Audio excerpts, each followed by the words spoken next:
Attac et la Fondation Copernic viennent de publier un ouvrage collectif essentiel à quelques semaines des élections européennes.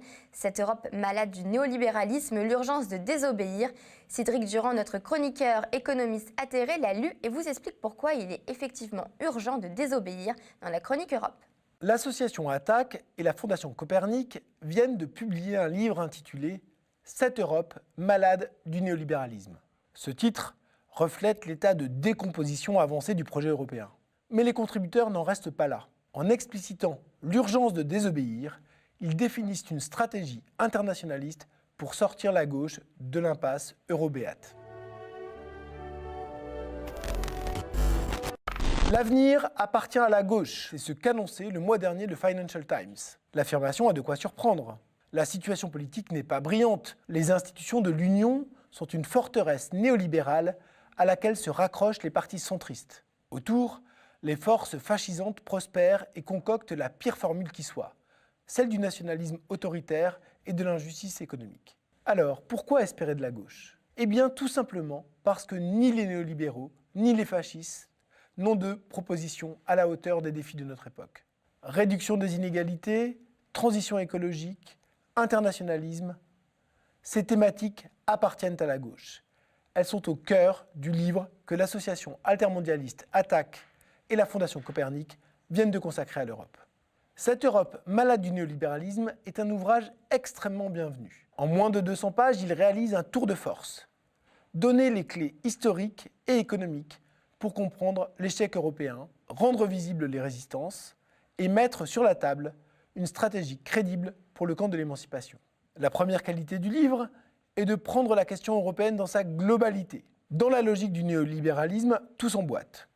Démantèlement des protections sociales, destruction environnementale, entaille contre la démocratie, xénophobie, précarité du travail, inégalité de genre. Tous ces fléaux ne sont pas des phénomènes isolés. Ils sont le produit de ce que les auteurs du livre appellent un fédéralisme autoritaire, un agencement politique qu'ils décrivent de la manière suivante. Les politiques économiques et sociales réduites à l'application des normes disciplinaires sont exclues du débat public et de la décision démocratique. En d'autres termes, l'économie contre la démocratie. C'est ça le fédéralisme autoritaire. La seconde qualité du livre est de proposer une stratégie claire. Les auteurs la résument d'une formule impeccable. Rompre avec l'UE en désobéissant au traité, dans une perspective de refondation d'un nouveau projet européen. En quoi cela consiste-t-il concrètement ? Principalement en 3 choses. Premièrement, s'appuyer sur les mouvements populaires. En finir avec le néolibéralisme européen n'est pas une mince affaire. Sans l'énergie vitale des mouvements sociaux, c'est une bataille perdue d'avance. Susciter et renforcer les mobilisations est donc une nécessité absolue. Deuxièmement, désobéir. Pour les auteurs du livre, la rupture au niveau national est un levier indispensable. Un gouvernement déterminé à rompre avec le néolibéralisme devra refuser les carcans des traités pour mener à bien son projet. Cela signifie notamment refuser l'austérité et rétablir les contrôles de capitaux.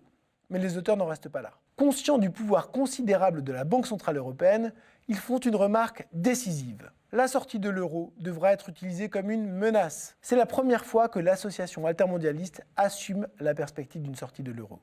Et cela change tout. Il ne s'agit pas de souhaiter la sortie de l'euro, mais d'être prêt à cette éventualité. La possibilité de sortie de la monnaie unique est la pierre angulaire qui donne sa cohérence et sa crédibilité à cette stratégie contre le néolibéralisme européen. Le troisième ingrédient est tout aussi essentiel. Pour les auteurs du livre, toute rupture nationale doit être simultanément une offre de solidarité. L'affrontement contre l'Europe néolibérale est l'exact contraire d'un repli nationaliste. C'est une invitation à se coordonner pour renforcer les droits sociaux et planifier la transition écologique. Face au pourrissement de l'Europe néolibérale, Attac et la Fondation Copernic ont trouvé l'antidote. Constituer un bloc social sous la bannière de la justice sociale et environnementale.